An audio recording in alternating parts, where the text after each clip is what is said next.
पूरे क्षेत्र वासियों को कथा प्रेमी आपने बना दिया। बड़ी दूर दूर भी कथाएं सुनने आप पहुंचते हैं। कथा से इतना लगाव है आपका कि बहुत दूर भी पहुंच जाते हैं कथा सुनने। 500 किलोमीटर दूर भी आप पहुंच जाते हैं, 1000 किलोमीटर दूर भी आप आ जाते हैं केवल कथा के लिए। इतना प्रेम कथा से है, इतना भाव कथा के प्रति है। साथ में श्री नरेंद्र शर्मा जी भी हैं आपके साथ। आज आपकी पूरी टीम आई है। श्री राम निवास यादव जी हैं, श्री कृष्ण गर्ग जी हैं, श्री शशि जी हैं। पूरे परिकर के लिए एक बार जोरदार तालियां बजाकर हम आप श्री का स्वागत करें। भगवान आप सभी को सुखी रखें। आपने अनमोल समय निकाला है। आज के ज़माने में समय ही कीमती है और वो समय आपने अपने काम से निकाल करके कथा में लगाया है, ये बहुत बड़ी बात है। लोग पास के ही लोग कथा पे नहीं आ पाते, आजू बाजू से ही लोग आने में आनाकानी करते हैं। आप बड़ी दूर से पधारे हैं। आपसे सभी लोगों को शिक्षा मिलती है कि कथा कभी नहीं छोड़नी चाहिए। कथा अमृत है, कथा मात्रैक जीवनम।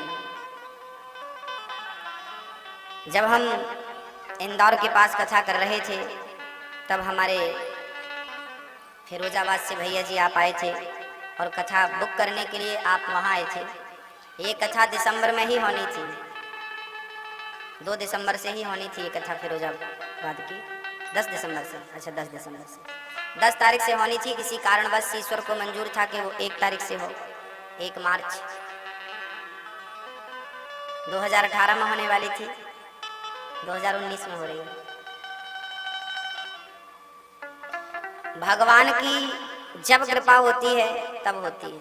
हमारे चाहने ना चाहने से कुछ भी होने वाला नहीं है। हरि इच्छा भावी बलवाना। कल हम लोगों ने कथा में सुना कि धुंधकारी जैसे महान पापी ने अपना कल्याण कथा सुनकर किया। कुंती बुआ ने भगवान से दुख की याचना करी और 7 दिन में ही राजा परीक्षित को मरने का श्री संत जी ने श्राप दे दिया। श्रृंगी मुनि ने इति लंघित मर्यादम तक्षकः सप्तमे हनि। राजा परीक्षित को पता चला, राजा परीक्षित जी को जानकारी हुई कि मुझे 7 दिन में मरना है। आप तुरंत घर परिवार को छोड़ करके और निकल पड़े हैं ईश्वर की प्राप्ति के लिए। पता चल जाए कि मौत सिर पर खड़ी है तो घर पे तो रहो ही मत। घर में रहो, फिर भी घर से अलग रहो। घर से मन को पूरा हटा दो और ईश्वर के चिंतन में लग जाओ। पता नहीं कब मौत आ जाए। राजा परीक्षित को 7 दिन में मरने का श्राप लगा। 7 दिन में केवल राजा परीक्षित को ही नहीं, हम सभी को भी मरना है, क्योंकि 8वां दिन किसी के लिए नहीं है। राजा परीक्षित गंगा की तरफ चले गए। अच्छा, राजा परीक्षित दिल्ली के राजा थे। उस टाइम पे ना हस्तिनापुर दिल्ली को ही कहा जाता था, आज वो दिल्ली है। राजा परीक्षित गंगा की तरफ चले गए। अच्छा, दिल्ली से ऊपर की तरफ गंगा है और नीचे की तरफ यमुना है। तो परीक्षित यमुना की तरफ नहीं आए, गंगा की तरफ गए, क्योंकि राजा परीक्षित को पता था कि मोक्ष देने वाली तो गंगा है। यदि मेरे मोक्ष का उपाय उनके पास होगा तो वो मुझे मोक्ष देंगी, और नहीं होगा तो व्यवस्था करा देंगी। भाई, आप अपने डॉक्टर को फोन लगाते हैं, साहब हम बीमार पड़ गए हैं, क्या करें? आपके डॉक्टर के वश में होता है तो वो इलाज करता है, नहीं तो बड़े डॉक्टर के पास रेफर कर देता है। ऐसे गंगा जी के वश में होता तो गंगा जी ही इलाज कर देती, पर गंगा जी ने तो सुखदेव जी का पता बता दिया और सुखदेव भगवान ने आकर के भागवती गंगा में स्नान कराया परीक्षित को 7 दिनों तक। तब कहीं जाकर आपका उद्धार हुआ। श्री सुखदेव भगवान आए तत्रा भवद भगवान व्यास पुत्रो यद्रक्षया गामटमानो नपेक्षः अलक्षलिंगो निजलाभितुष्टो व्रताश्च बालैरवधूतवेशः।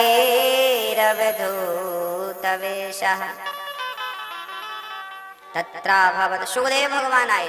राजा परीक्षित ने प्रणाम किया, प्रभु आपके चरणों में कोटि कोटि प्रणाम। मुझे 7 दिवस में मरना है, बताइए मैं क्या करूं? अच्छा, परीक्षित को इतनी जल्दी थी अपने कल्याण करने की। राजा परीक्षित ने ये नहीं कहा कि गुरुजी हमें जल्दी मरना है तो बचने का कोई उपाय बता दो। हमें बचना नहीं है भाई, मरना तो मरना है, आज नहीं तो कल। इसलिए बचने का उपाय आपने नहीं पूछा, आपने कहा कि हमारे कल्याण का उपाय बताओ, जिससे हमारा कल्याण हो, हमारा मोक्ष हो जाए, ऐसा उपाय बताओ।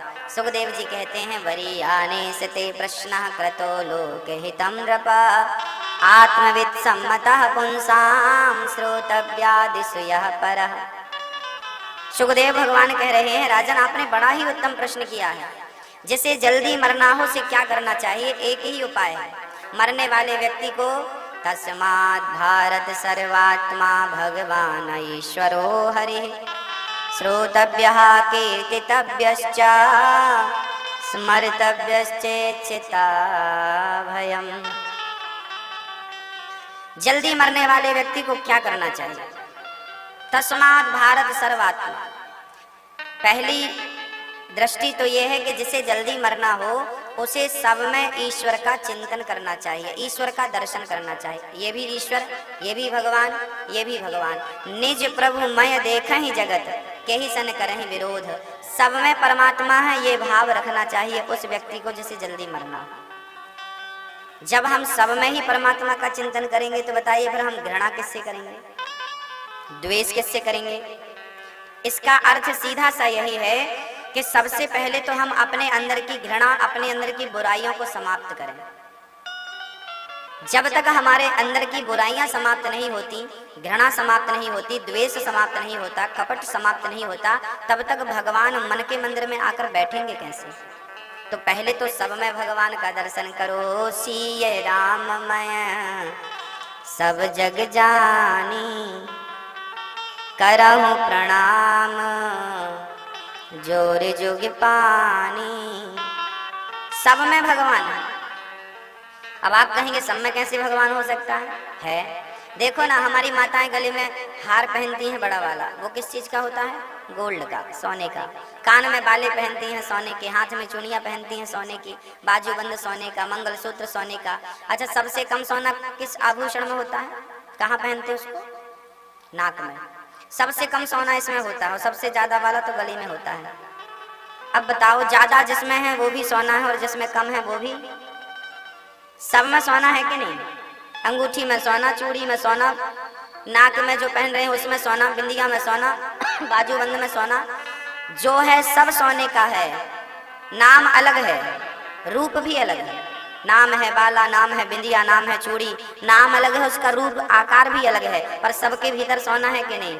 बस नाम हाथी है, नाम घोड़ा है, नाम अलग है, रूप अलग है, सबके भीतर वही परमात्मा समाया हुआ है। जैसे हर आभूषण के अंदर गोल्ड विद्यमान है, ऐसे हर जीव के अंदर ईश्वर समाया हुआ है। उसके अतिरिक्त इस सृष्टि में कुछ है ही नहीं। अब बताइए क्या है? मिट्टी का बना हुआ घड़ा, उस घड़े में मिट्टी के अतिरिक्त तो और क्या है ये बताओ? है कुछ? मिट्टी का बना है। जैसे मिट्टी के बने हुए घड़े में मिट्टी के सिवा कुछ नहीं है, ऐसे ये जो ब्रह्मांड है, ये संसार है, इस संसार में उस ईश्वर के सिवा कुछ नहीं है। मिट्टी ही बन गई घड़ा, मिट्टी ही बन गए कुल्हड़, मिट्टी ही बन गया खिलौना, बन जाता है। बस मिट्टी ही बन जा, ईश्वर ही बना, हाथी ईश्वर ही बना, चींटी ईश्वर ही बना, पक्षी ईश्वर ही बना, स्त्री ईश्वर ही बना, पुरुष परमात्मा ही ये सब उसी के रूप में दिख रहा। इसलिए गोस्वामी जी कहते हैं सब भगवान, सबके भीतर वही समाया है। इसलिए किसी से दुश्मनी ना करें। जाकी रही भावना जैसी, भावना प्रभु मूरत दे खेतिन तैसी। जिसकी भावना जैसी है परमात्मा उसे वैसे ही रूप में नजर आता है। हरि व्यापक सर्वत्र समाना, सब में वही परमात्मा, सब। इसलिए सब में परमात्मा का दर्शन करें और श्रोतव्य, ज्यादा से ज्यादा कथा सुने। दुनिया वालों की बातें ज्यादा बिल्कुल ना सुने, क्योंकि दुनिया वालों की बातें ज्यादा सुनेंगे तो क्या होगा? दुनिया वालों की बातें सुनेंगे तो अंदर बुराइयां प्रवेश करेंगी, कपट प्रवेश करेगा। संसार के दुर्गुण हमारे भीतर उस दिन आ जाते हैं जिस दिन हम दूसरों की निंदा और बुराई सुनते हैं। इसलिए कहा करते हैं कानों से केवल भगवान की कथा प्रवेश करे, सच्चाई प्रवेश करे। किसी की बुराइयां कानों से सुनते हैं तो जिसकी बुराइयां सुनते हैं उसके अवगुण आपके भीतर आ जाते हैं। कीर्तितव्यश्च, कीर्तन अधिक करो भगवान का, कीर्तन बिल्कुल ना छोड़ो। श्रोतव्यः कीर्तितव्यश्च स्मर्तव्यश्च, और भगवान का दिन रात स्मरण करो, स्मरण करो, भगवान का ही स्मरण हो। जितासनो जित श्वासो जित संगो, और धीरे धीरे अपनी इंद्रियों को, अपने मन को कंट्रोल करो। आसन को जीतो, एक आसन पर बैठो, प्राणायाम किया करो, अनुलोम विलोम किया करो। एक नाक से श्वास गहरी भर करके उसे थोड़ी देर रोकना चाहिए, फिर दूसरी नासिका को बंद करके जिससे श्वास लिए उसके विपरीत नासिका से वो श्वास को छोड़ना चाहिए। इससे क्या होता है, जो हमारी धमनी होती है, जहाँ से रक्त संचालित होता है, वो हवा से शुद्ध होता है। ऑक्सीजन की अधिक मात्रा शरीर को, हम शरीर को जितनी ऑक्सीजन देते हैं, शरीर की पूर्ति उतनी ऑक्सीजन से नहीं होती। इसलिए हमें थोड़ी थोड़ी देर में गहरी श्वास लेनी चाहिए, लंबी श्वास भरनी चाहिए। इससे क्या होता है, हमारे शरीर को जितनी ऑक्सीजन की जरूरत होता है, जहाँ जहाँ जरूरत होती है, वो प्राप्त हो जाती है। हम नॉर्मल श्वास लेते हैं, चल रही धीरे धीरे ना, ये श्वास तो ठीक है, ये तो आपको जीवित रख सकती है, पर स्वस्थ रहने के लिए आपको गहरी लंबी श्वास लेनी होगी। ऑक्सीजन की मात्रा शरीर में कम होने के कारण बीमारियां होती हैं। शरीर को पर्याप्त ऑक्सीजन नहीं मिलती जितनी उसे मिलनी चाहिए, इसलिए गहरी श्वास लेना सीखो। श्वास ले लो, भर लो। आओ जरा हम कराते हैं आपको। भर करके रोक लीजिए। जितनी देर में आपने श्वास भरी है, यदि 3-4 सेकंड आपको 5 सेकंड की श्वास भरने में लगा तो 5 सेकंड तक रोकिए, फिर धीरे धीरे 5 सेकंड में ही धीरे धीरे उसको रिलीव कीजिए, छोड़िए, फिर भरिए, फिर साधिए, फिर छोड़िए। इससे क्या होगा, इससे आप स्वस्थ तो रहेंगे, इससे आपका जो मन है वो केंद्रित होगा। श्वास क्या चीज होती है शायद आपको जानकारी नहीं होगी। ये प्राणवायु बड़ा महत्व रखती है जीवन में। हमारी कुंडलियां रहती हैं नाभि में, हृदय में, मस्तिष्क में। यदि ये जागृत हो जाएं तो आप बहुत दिव्यता को प्राप्त कर जाएंगे। जिन जिन ने जगाई है अपनी कुंडलियां, वो बड़े महान बन गए। उन्होंने सारा रहस्य जान लिया इस मानव का और इस प्रकृति का। हम लोग बिना जाने समझे मर जाते हैं। इसलिए पहले तो अपने आप को जानना चाहिए, है ना। फिर इसके बाद ईश्वर की इस प्रकृति को देख करके बड़ा आनंद लेना चाहिए। देखो परमात्मा ने कितना बढ़िया एक चीज भी परमात्मा ने बनाई है ना, तो फिजूल नहीं बनाई। बहुत सोच समझकर ईश्वर ने इस प्रकृति को बनाया है। यदि परमात्मा ने गुलाब बनाए हैं तो गुलाब के बाजू में कांटे भी बना दिए। परमात्मा ने आकाश बनाया है तो पाताल भी बना दिया। स्त्री बनाई तो पुरुष बना दिया। भाई है तो बहन है, दादा है तो दादी है। मतलब दोनों पहलू हैं। आप प्रकृति को जाकर देख लीजिए। समुद्र है तो नदियां भी हैं, पहाड़ है तो समतल भूमि भी है। परमात्मा ने कांटा भी बनाया है बबूल का, तो सोच समझकर बनाया। उसके पीछे भी कोई सिद्धांत है, क्यों बनाया ईश्वर ने, उसके पीछे भी कारण है। वैसे आपको इतना डीपली नहीं जाना, बस आपको अपने आप को पहले समझना होगा कि मैं कौन हूं, वो भगवान। जब आप अपने आप को जान लेंगे तब आप बहुत खुश रहा करेंगे। हम ना बाहर ज्यादा देखते हैं, जबकि शास्त्र कहते हैं कि बाहर की अपेक्षा आपको अपने ही भीतर देखना चाहिए। संतों ने दोहे में कहा भी है कि बुरा जो देखन में चला, बुरा न मिलिया कोई, जो दिल खोजा अपना, मुझसे बुरा न कोई। अर्थात हम लोग दूसरों को ही देखते रहते हैं, तुम ऐसे हो, तुम ऐसे हो। कभी हम अपने आप को देखते नहीं कि हम कैसे हैं। जिस दिन हम अपने आप को देखना शुरू कर देंगे और अपने आप को सुधारना शुरू कर देंगे, ये देश, ये जमाना अपने आप सुधर जाएगा। हम सुधरते नहीं, पर हम दूसरों को सुधारने की बातें करते हैं। पहले हम बदलें, फिर दुनिया बदलेगी। श्री सुखदेव भगवान कहते हैं कि भाई, जो भगवान का भजन करता है, जिसे भगवान को पाना हो, उसे अधिक संग्रह नहीं करना चाहिए। उसे अधिक संग्रह नहीं करना चाहिए। संग्रह ना करो ज्यादा। जितना मिल जाए परमात्मा का दिया रख लो प्रसाद समझकर, और जितना है उसमें संतुष्ट रहकर भगवान का भजन करो। सत्यां छितौ किं कसिपो प्रयासै, बाहौ स्वसिद्धे युक्तवर्हणे किम। अधिक इच्छाएं बिल्कुल ना हो। श्री सुखदेव भगवान कहते हैं कि भगवान नारायण की नाभि से कमल पैदा हुआ, उस कमल पर श्री ब्रह्मा जी का प्रादुर्भाव हुआ। ब्रह्मा जी ने चारों ओर देखा तो ब्रह्मा जी के 4 मस्तक हो गए, 4 सिर हो गए। उसके बाद ब्रह्मा जी ने बड़े प्रेम से भगवान की स्तुति करी। तब भगवान ने कहा कि आप सृष्टि करो। तब ब्रह्मा जी की सृष्टि प्रारंभ भई। ब्रह्मा जी के नासिका से पहले 12 भगवान निकले। आपने पृथ्वी की स्थापना करी। फिर मनु शत्रुपा का जन्म हुआ। मनु और शत्रुपा ब्रह्मा जी की ये संतान है। इनसे 5 संतानें भई मनु शत्रुपा से। मनु के 3 बेटियां और 2 बेटे हुए, आकुति, देवहूति, प्रसूति, प्रियव्रत और उत्तानपाद 2 बेटे। श्री सुखदेव भगवान कहते हैं कि परीक्षित देखो, भगवान का भजन इसलिए भी करना चाहिए क्योंकि उनका स्वभाव बड़ा अच्छा है।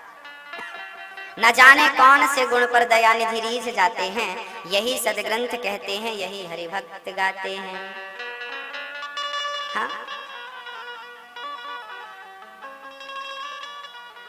न जाने कौन से गुण पर दया निधि रीझ जाते हैं, यही सदग्रंथ कहते हैं, यही हरिभक्त गाते हैं।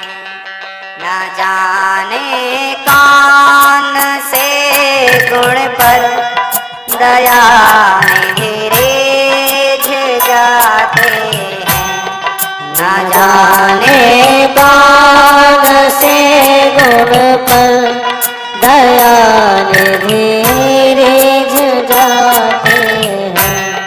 पता नहीं भगवान को कौन सा गुण भक्त का अच्छा लग जाए। और भगवान एक बार तो विदुरानी के घर भगवान गए थे। क्या हुआ था?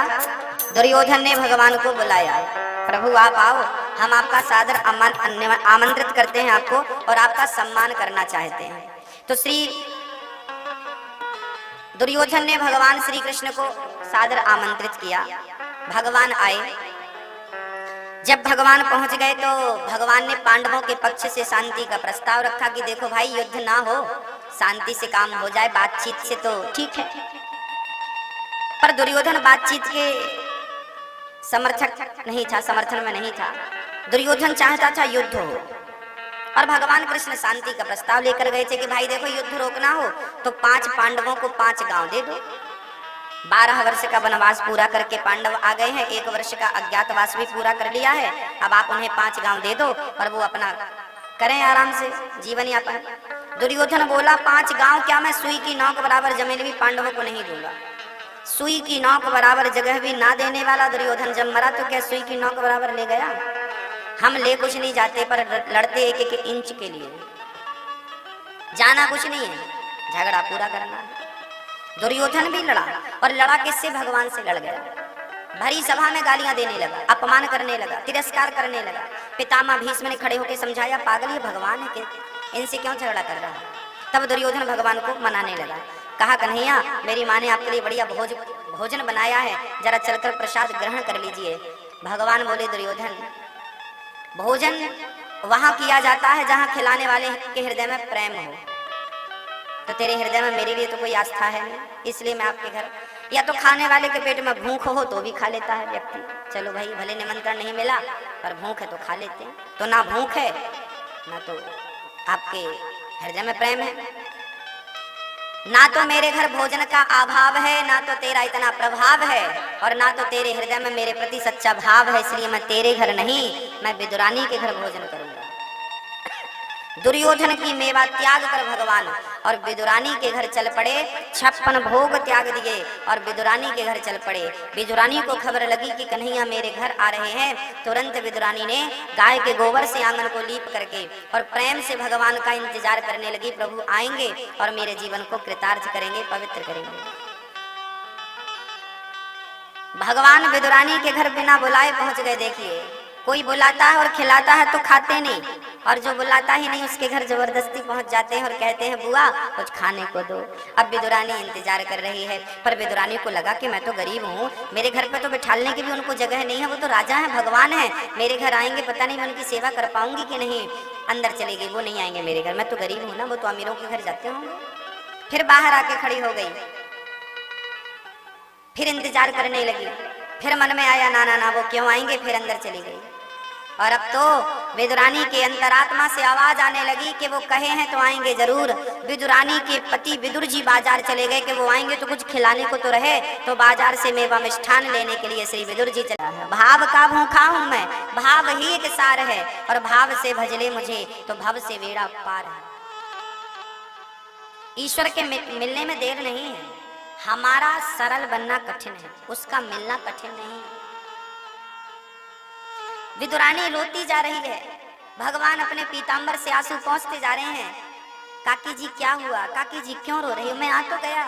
कन्हैया ये तो खुशी के आंसू हैं, तेरे दर्शन के आंसू हैं, बहने दे बहने दे। छिलके छीलती फल छीलती जाती, छिलका देती जाती, फल फेंकती जाती। मानो यहाँ एक भाव ये भी है कि छिलके का फल फेंकती जाती है और छिलका देती जाती है। अर्थात विदुरानी कहने लगी, प्रभु मेरे अपने जीवन का कोई फल मुझे नहीं चाहिए, मैंने सारे फल फेंक दिए। अर्थात मुझे कोई जीवन की कोई कामना है नहीं, मैंने अभी तक जो भी पुण्य किया है, जो भी भक्ति किया है, मुझे उसका कोई प्रतिफल नहीं चाहिए। बस आपका जो दर्शन मिल गया है यही पर्याप्त है, मैं आपका दर्शन ऐसे ही करती रहूं, बस यही चाहती हूँ। छिलके देती गई, तब तक विदुर जी आ गए। विदुर जी ने देखा राम राम राम राम राम राम, ये छिलकों का तो पता नहीं, फलों का तो ढेर लगा है। अब देखा तो भगवान का आधा छिलका खा चुके थे, आधा हाथ में था, और भगवान खा रहे थे बड़ी प्रसन्नता से। अब विदुर जी ने देखा राम राम राम, पहली बार भगवान घर पे आए और इस पागल स्त्री ने छिलके खिलाए भगवान को। तुरंत विदुर जी ने डांटना शुरू कर दिया, अरे देवी क्या करती हो, देखकर खिलाओ, क्या खिला रही हो भगवान को। अब विदुरानी का ध्यान भंग हुआ, अब तो पश्चाताप करने लगी, प्रभु बड़ी गलती हो गई, बड़ा अपराध हो गया, मैंने आपको छिलके खिला दिए, आपने बोला क्यों नहीं। कन्हैया बोले, काकी जी कोई बात नहीं, मुझे बड़ा स्वाद मिला इन छिलकों में। तब विदुर जी बोले, ये लो मैं मेवा मिष्ठान लाया हूँ, जरा लाओ। तो एक बढ़िया सी थाली पे माखन मिश्री मिठाइयाँ और काजू बादाम सब रख करके मेवा मिष्ठान फल भी ले आए, सारा 56 भोग सजा करके विदुरानी थाली पे रखी और कन्हैया के सामने रखती। कन्हैया बड़ा अपराध हो गया, मैंने आपको छिलके खिला दिए, मैं कैसी अभागिन हूँ, मैं पापनी हूँ, मैं पतित हूँ, मैंने अपराध कर दिया प्रभु। अब विदुर जी ने कहा, प्रभु ये प्रसाद पाइए। और जब भगवान ने 56 भोग खाए, खाते हुए विदुर जी ने पूछा, प्रभु स्वाद कैसा है, ठीक ठाक तो है, मैंने अपने हाथ से बनवाया है आपके लिए पूरा ताजा ताजा। तब भगवान बोले, विदुर जी सच कहूँ, हाँ हाँ प्रभु। भगवान बोले, प्रभु विदुर जी जो स्वाद मुझे ने छिलकों में मिला है ना, वो स्वाद आपके इस 56 भोग में नहीं है, क्योंकि इस 56 भोग में स्वाद हो सकता है, लेकिन विदुरानी के छिलकों में जो प्रेम था वो प्रेम इनमें नहीं है। मैं स्वाद नहीं, मैं प्रेम चाहता हूँ, मुझे स्वाद से कोई लेना देना नहीं कि आप जो दे रहे हैं उसका स्वाद कैसा है। मैं स्वाद का भूखा नहीं, मैं तो प्रेम का भूखा। और प्रेम से छिलके खिलाओ तो पत्रम पुष्पम फलम तोयम यो में भक्त्या प्रयच्छति, गीता में लिखा।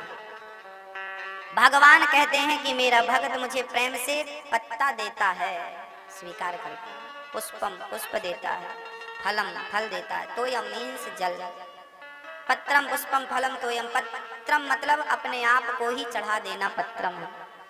पुष्पम का अर्थ है अपने मन को पुष्प बनाकर भगवान को देना, ये पुष्पम है।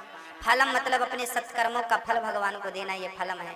तोयम मीन्स जल, अर्थात आंखों का जल, आंखों से आंसू बहें प्रेम के और वो भगवान के श्री चरणों में जाकर चढ़ जाएं। इससे बड़ा प्रेम, इससे बड़ा कुछ हो नहीं सकता भगवान के लिए, यही सबसे अनमोल है ईश्वर के लिए। इसलिए हम आपसे कहा करते हैं कि भगवान के दर पे जाओ ना तो फॉर्मेलिटियां बिल्कुल नहीं होनी चाहिए। हम लोग भगवान के मंदिर पे जाते हैं तो नारियल लेके जाते हैं, फूल लेके जाते हैं। नारियल लेके जाने से क्या मतलब है, नारियल फल है।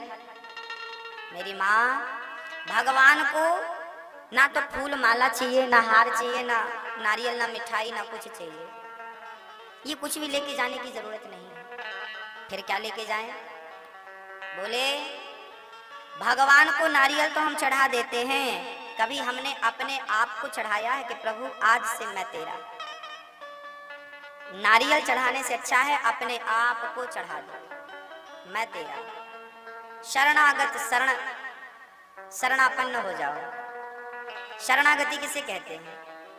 भगवान की भक्ति वहीं से शुरू होती है जहां से आपने शरणागति कर दी। अपने आप को समर्पित कर देना ही सब कुछ चढ़ा देना है। अपने आप को चढ़ाइए। प्रभु मैं तेरा और तू मेरा।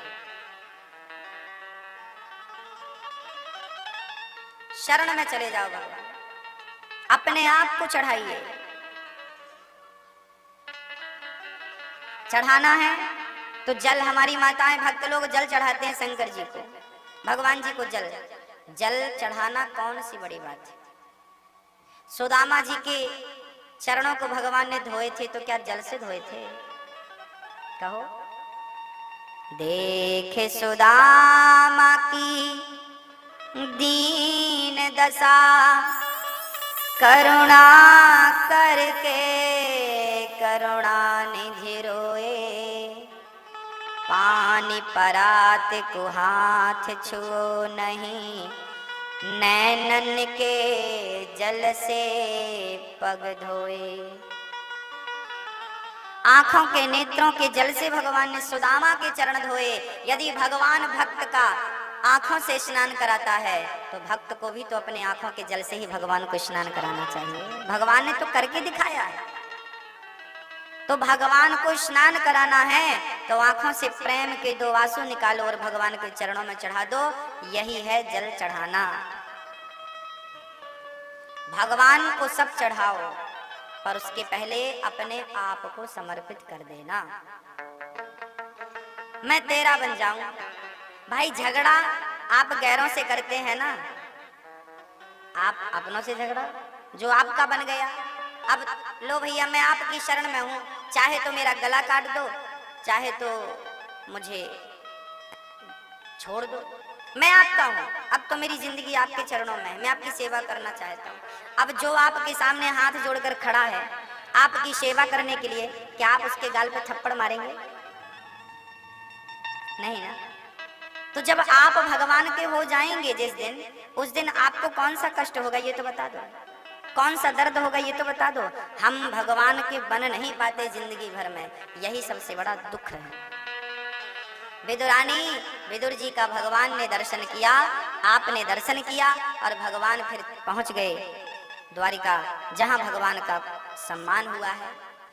श्री सुखदेव भगवान कहते हैं, परीक्षित देखो भगवान की भगवत्ता। जब भगवान पूरी लीला समाप्त करके चले गए तो जाते समय भगवान ने अपने भक्त विदुर जी को याद किया और विदुर जी महाराज भगवान को आज याद कर करके रो रहे हैं। मैत्रेय जी मुनि के पास पहुंच गए और मैत्रेय मुनि से कहते हैं, प्रभु भगवान ये सृष्टि क्यों करते हैं, प्रपंच क्यों बनाते हैं? तब श्री मैत्रेय मुनि ने कहा, विदुर जी ने पूछा, सुखाय कर्माणि करोति लोको न तै सुखं वान्य दुपारवंबा विन्देत भूयस्ततैव दुःखं यदत्र युक्तं भगवान् वदेन्नः। सुखाय कर्माणि करोति लोको। विदुर जी कहते हैं, प्रभु सारी दुनिया सुख के लिए प्रयास करती है, सुख के लिए कर्म करती है, पर बदले में दुख क्यों मिलता है? अच्छा आप बताइए, आप सभी लोग सुख ही चाहते हैं ना? कोई तो ये नहीं कहता कि हमें बुखार चढ़ेगी तो हम सत्यनारायण भगवान की कथा सुनेंगे। सब तो यही कहते हैं कि हमारी उतर जाएगी तो सुनेंगे। अर्थात सुख सब चाहते हैं, दुख कोई नहीं चाहता। फिर भी हमें दुख ज्यादा मिलता है, सुख तो नजर ही नहीं आता। कारण क्या है? हम लोग सुख की कामना करते हैं जबकि दुख मिलता है। तो ऐसा क्यों होता है? ऐसा इसलिए होता है कि आप जिसकी कामना कर रहे हैं वो है ही नहीं। आप सुख की कामना करते हैं, हमें सुख मिलेगा। अच्छा सुख होगा तो मिलेगा, होगा तो मिलेगा ना, होगा ही नहीं कहां मिलेगा। हम उसी को खोज रहे हैं जो है ही नहीं। शादी नहीं हुई तो लग रहा था शादी हो जाएगी तब बड़े सुखी हो जाएंगे, बढ़िया सी दुल्हन होगी, आज्ञाकारी पत्नी होगी, बढ़िया सा पति होगा, बात मानेगा, बड़ा प्रेम करेगा, शादी हो जाएगी, बड़े खुश हो जाएंगे। लो भैया शादी नहीं हुई थी तो लग रहा था शादी हो जाएगी तो खुश होंगे, हो गई शादी। साल भर बाद पूछा सुखी हैं? नहीं महाराज पहले ज्यादा सुखी थी। शादी हो गई, सुख नहीं मिला। महाराज जी बेटा की चाह है, एक बेटा हो जाए फिर सुख मिलेगा। लो भैया शादी के कुछ ही वर्षों में पुत्र हो गया, अब सुखी हो? नहीं महाराज, सुख कहाँ है, ये पढ़ता लिखता बिल्कुल नहीं है, थोड़ा लायक बन जाए फिर सुखी हो जाएंगे। लो भैया, बेटा लायक बन गया, पढ़ लिख गया, अब सुखी हो। महाराज जी शादी हो जाए, बढ़िया सी दुल्हन आ जाए, फिर सुखी हो जाएंगे। लो शादी हो गए सुखी। नहीं महाराज जी, नाती नहीं आया, नाती आ जाए फिर सुखी हो जाएंगे। नाती आ गए, सुखी हो। महाराज जी घर बन जाए फिर खुश हो जाएंगे। घर बन गया, पूरी जिंदगी इच्छाओं की पूर्ति करते करते समय निकल गया, ना तो इच्छाएं पूरी भई, ना तो भगवान की प्राप्ति ही हो पाई। इसका अर्थ है कि संसार सुख दे ही नहीं सकता, संसार में सुख है ही नहीं। अच्छा, संसार की हालत कैसी है वो भी मैं आपके सामने रखता हूँ। संसार फूल पत्ता गोभी की तरह है। पत्ता गोभी, ऊपर उसके पत्ता है, ऐसा लगता है कि अंदर कुछ होगा, तो पहला छिलका उतारा, शायद अंदर कुछ मिले, अंदर गए तो क्या था, दूसरा छिलका, दूसरे छिलके के बाद तीसरा छिलका, चौथा भी छिलका ही था, पांचवा भी छिलका ही था, छठवा भी छिलका ही था। शुरू में जो था, अंत में भी क्या है, छिलका ही है, पत्ता। ऊपर भी पत्ता था, अंदर भी पत्ता है। बस जैसे पत्ता गोभी ऊपर से लेके अंदर तक पत्ते से भरी है, ऐसे ये संसार शुरू से लेके अंत तक दुखों से भरा है। जब पैदा भये थे तब भी आप रोए थे, और मरने के टाइम भी लोग रोते हैं। तो शुरू में भी रोना, अंत में भी रोना, और जीवन भर तो रोना ही रोना है। इसलिए ये जीवन प्याज की तरह भी है। प्याज में भी ऊपर छिलका ही होता है, अंदर भी वही है, बीच में भी और सबसे अंत में भी वही निकलता है। लगता है कि कुछ होगा, अब लगा अब सुख मिलेगा, अब सुख मिलेगा, अब के चक्कर में जिंदगी बीत गई, सुख नहीं मिला। सुख होता तो मिलता ना, पत्ता गोभी के भीतर पत्ते के सिवा कुछ होता तो मिलता। आपने जो सुख की कामना करी है, ये कामना ही गलत है। इसलिए कहा करते हैं कि सुख की कामना ना करो, इच्छा हो तो सुख पाने की इच्छा ना हो। बोले भगवान को पाने की इच्छा रखो, अगर भगवान मिलेंगे तो सुख अपने आप मिलेंगे। जहां राम है वहीं तो सुख है। सब सुख लहे तुम्हारी शरण, जो राम की शरण में है उसकी शरण में सारे सुख हैं। आप जाते नहीं, सुख प्राप्त होता नहीं। मनु जी महाराज की 3 बेटियां भई। भगवान ने सृष्टि क्यों करी, इसका उत्तर भी दिया। मनु जी महाराज की 3 बेटियां हैं, आकुति, देवहूति, प्रसूति। आकुति का विवाह हुआ है रुचि प्रजापति से, जिनके यहाँ यज्ञ भगवान हुए। देवहूति का विवाह हुआ है करदम जी से, जिनके यहाँ स्वयं कपिल भगवान प्रकट भये। देवहूति का विवाह करदम जी से हुआ है। करदम जी के पुत्र हुए हैं कपिल। करदम जी की 9 बेटियां भी हुई हैं, अनुसुईया, अरुंधति, कला इत्यादि। 9 बेटियों का विवाह ब्रह्मा जी के 9 पुत्रों से श्री करदम जी ने कर दिया। हाथ जोड़ करके करदम जी अपनी पत्नी से कहने लगे, देवी मेरी 9 बेटियां थी, 9 बेटियों का हमने विवाह कर दिया, अब हमें आज्ञा दो, हम भजन करने जाएंगे। श्री करदम जी भजन करने जाने लगे तो उनकी पत्नी देवहूति ने कहा, प्रभु आपने बेटियों को तो विवाह कर दिया, पर हमारा सहारा कौन, हम कहाँ जाएं, हमें कम से कम एक बेटा दे दो। तो करदम जी रुक गए और देवहूति के गर्भ से एक सुंदर सा बेटा साक्षात भगवान ही कपिल देव के रूप में प्रकट भये। और कपिल मुनि ने जैसे ही जन्म लिया, करदम जी घर छोड़ करके चल पड़े।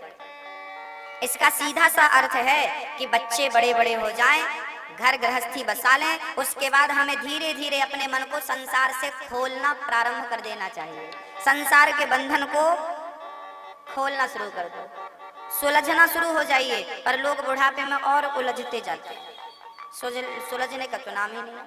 करदम जी ने बच्चे को जन्म देते ही भगवान का भजन करने के लिए चल पड़े। श्री देवहूति और कपिल दोनों रहने लगे। जब कपिल भगवान 8 वर्ष के हो गए, तब एक दिन देवहूति ने हाथ जोड़ करके कहा, निर्विण्णाम नितराम भूमन सदिन्द्रिय तर्षणात् येन संभाव्यमानेन प्रपन्नान्धं तमः प्रभो। आज देवहूति ने कहा है, प्रभु ये जो मेरा मन है ना, ये बहुत भागता है, ये मन मुझे बहुत तंग कर रहा है, बहुत परेशान कर रहा है। इन इंद्रियों की जो इच्छाएं हैं, वो इंद्रियों की इच्छाएं पूरी ही नहीं हो रही हैं। कृपा करो कि इन इंद्रियों की इच्छाएं पूरी हो जाए। क्या करूं कि मेरा मन मेरे वश में हो।